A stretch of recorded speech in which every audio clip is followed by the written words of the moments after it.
So we've done the Australian Ashes players ratings. Now it's time to get into the losers. Yes, the losers. How good does it feel to say? It's time to rate the players' performances from the England squad. And let me tell you, England fans, if you're watching this, you're not going to be pleased with some of these responses. Let's get into it.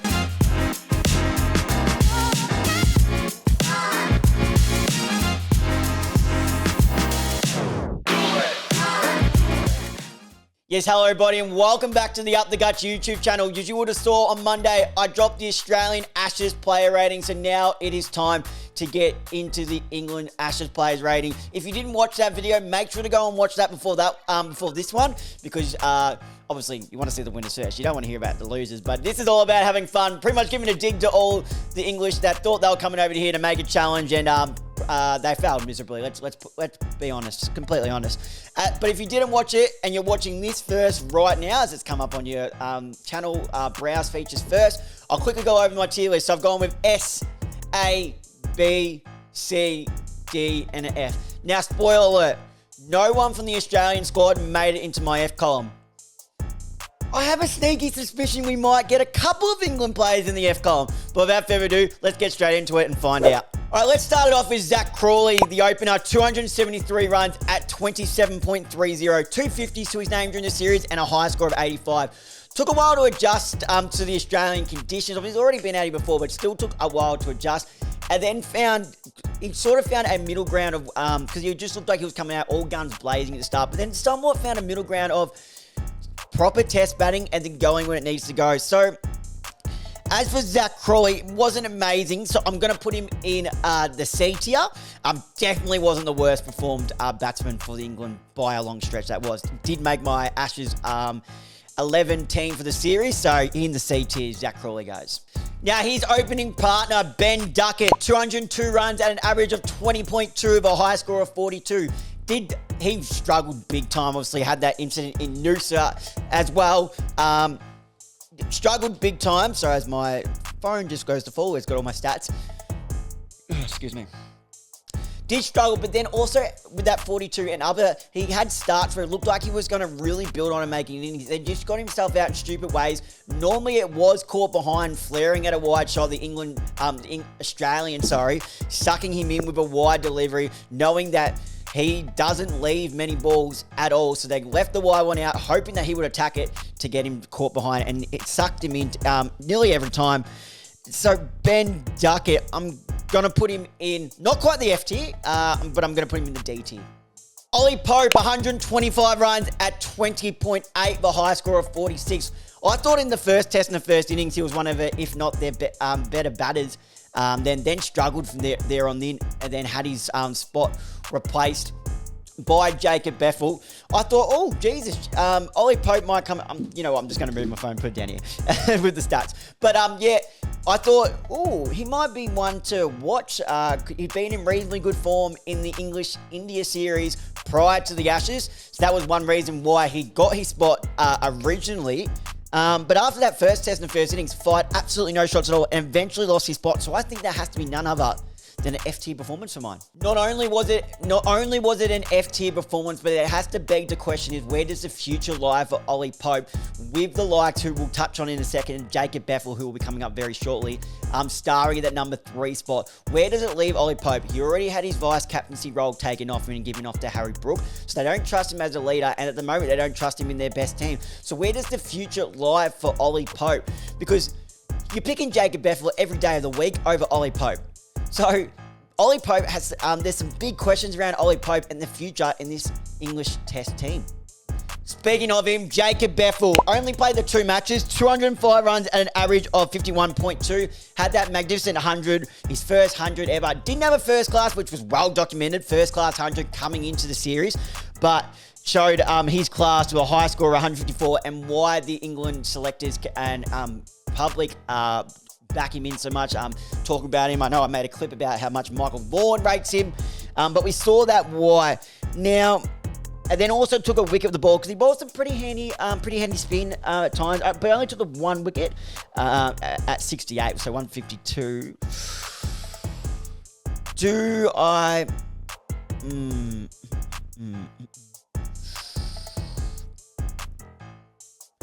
I'm going to put him in the A tier, not quite.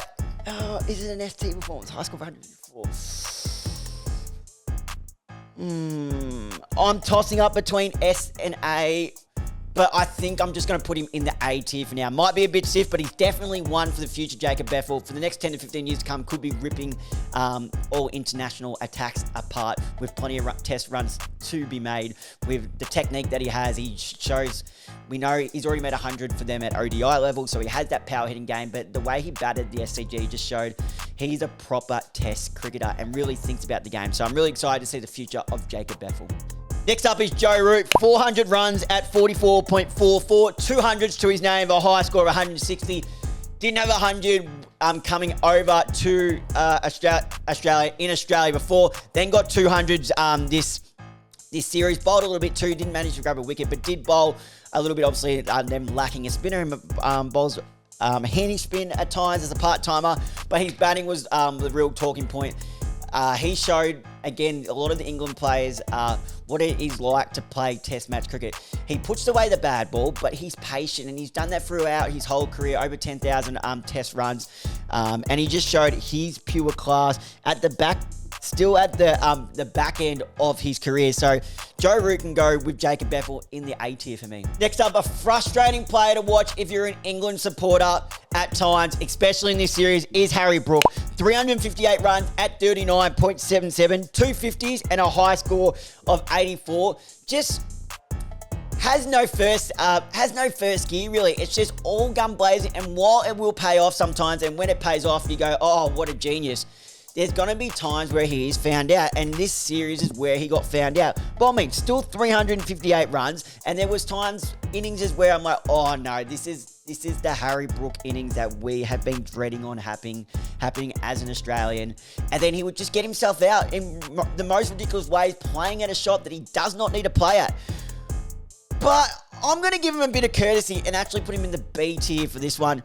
Definitely needs to adapt the way he plays. He can't be going at that all the time. Like, there's got to be a middle ground in Test cricket.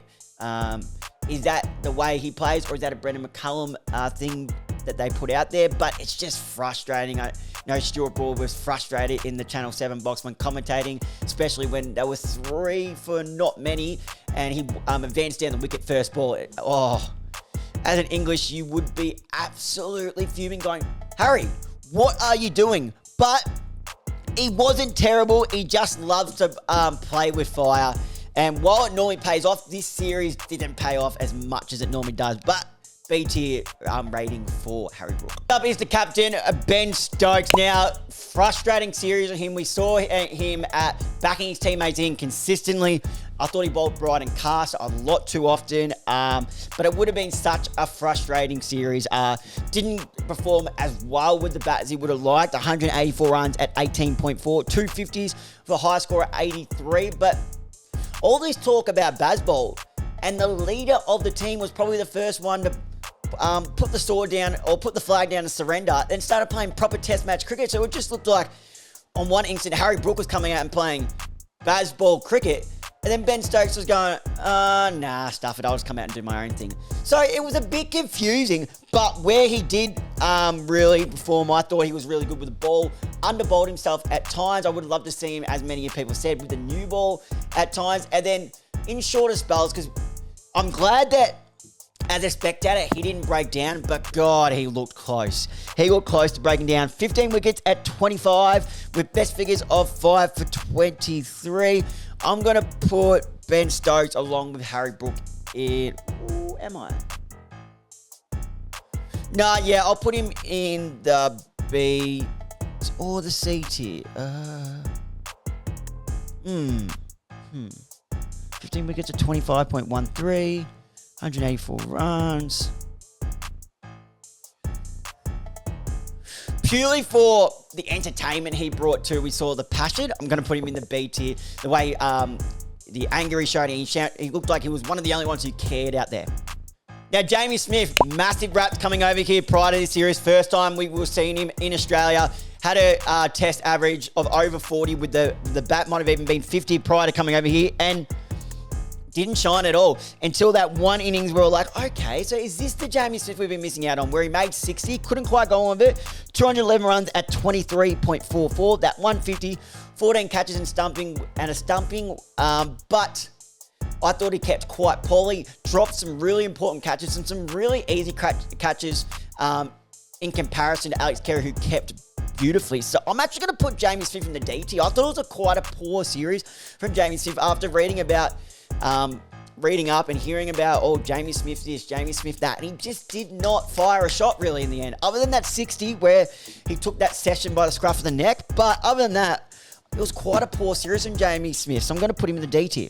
Now, here's a player I somewhat feel sorry for, and that is Will Jacks. Not a full-time spin bowler. He's more that batting all-rounder who bowls part-time offies. They picked him and said, hey, you're our frontline spinner. And just watching him bowl, you're like, this is not a frontline spinner. Like, seriously, what did he take? 6 wickets at 56? Yeah, 56.3 with best figures of 2 for 105. Just a majority of the time bowled absolute junk, and which is given as a part-time bowler, you're going to get those couple bowls that are good, but you're not going to be able to bowl 6 balls in the spot like a Nathan Lyon would. And it was just... It was like that at times. I felt sorry for him because there was no way in hell he practices that much spin bowling in the nets to be able to come out and be your frontline spinner.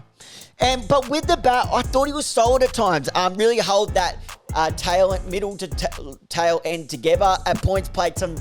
He's known for his T20 batting, but showed some test match batting as well. 147 runs at 20.7. Came halfway through the series for a high score of 47. So I'm actually going to put him in the C tier.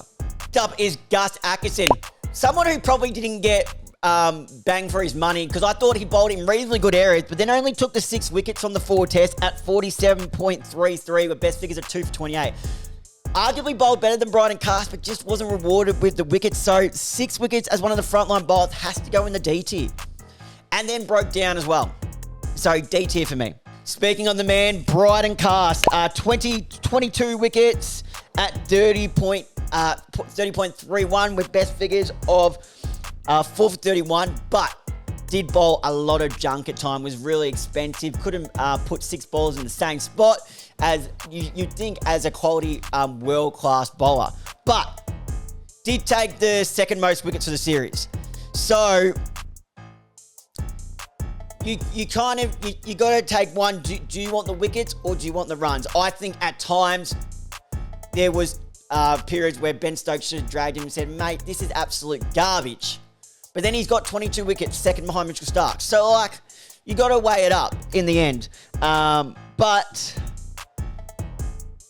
part of me wants to put him low on the list for his bowling, but you can't knock the 22 wickets, so I'm going to put him in the B tier. Next up is Jofra Archer, 9 wickets at 27, best figures of 553, and that 553 was beautiful bowling. We were wondering where that was all series at some times. Got losers points for trying to bowl fast and the game's already over, and losers points for being champed by Steve Smith.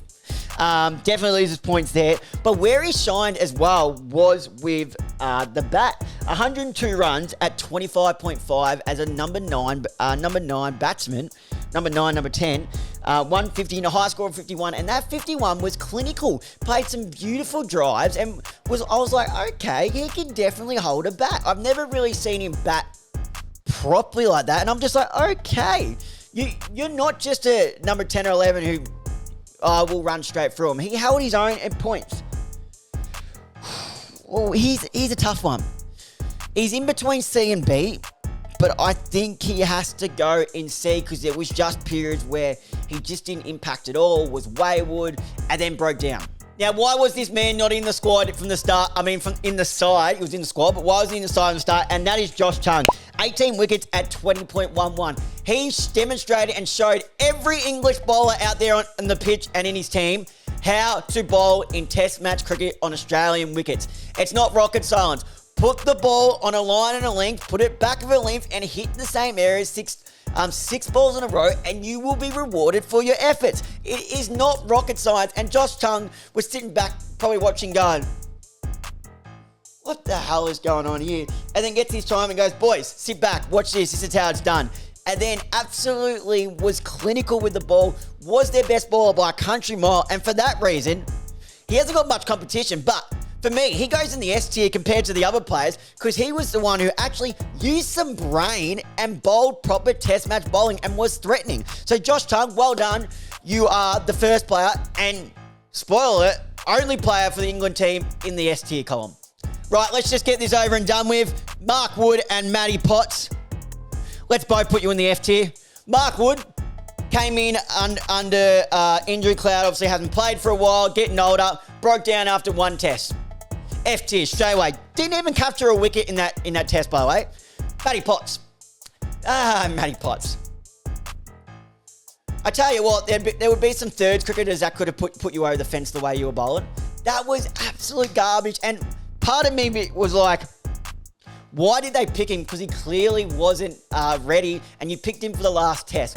But what he was bowling was just 130 happy birthdays, and Travis Head sitting back going, thank you very much. Stevie Smith's going, thank you very much, and just putting it away. It was astonishing how poor he was bowling. But so there's no other spot than to put them in the F tier, column. And it's going to be questions with Mark Wood, how much longer he's got left, because while he's getting older and he's just injury prone. He's 36 years old. Mark my words. I'm calling it. I think you might not ever see Mark Wood put on an English test. Let's start again. I'm calling it now. At 36 years old, Mark Wood will never play test cricket for England again. They just simply can't run that risk with the injury prone he is and the age of 36. Yes, I get it. When he's on, he's damaging. He's fierce. He's quick. He challenges the batter with his short ball, and it's just outright pace that some batsmen can't face. But he just gets injured too often. And don't even get me started on he can't stand on his own 2 feet.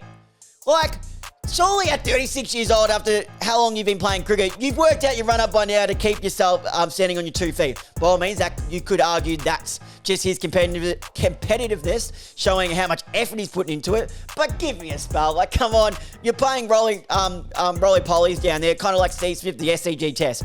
Now, Mark Wood, I can accept. Steve Smith, I don't know what that was. But I don't think we'll see Mark Wood again. With the likes of Josh Tongue there, can take in Mark Wood's spot. If Jofra Archer can try and stay fit, you've got to move on and find some other bowlers. I can't remember what bowler they said on Triple M that there was down there, but there's got to be other bowlers. You've got to move past Mark Wood at 36. There would be a difference if Mark Wood was 36 and keeping his body fit, because a fit Mark Wood is a danger for any international attack, and danger for any batsman facing it. He's fierce, he's deadly, but he just can't stay fit. So stop picking him. You're picking him just to turn up for one test and break down. It's a waste of time. Move on from him. Find something new, because this England team, the performances they put in was downright embarrassing. They talked up a big game. They came over here saying, oh, we're going to win this. We're going to win this. When did you ever think you're going to win this playing like that?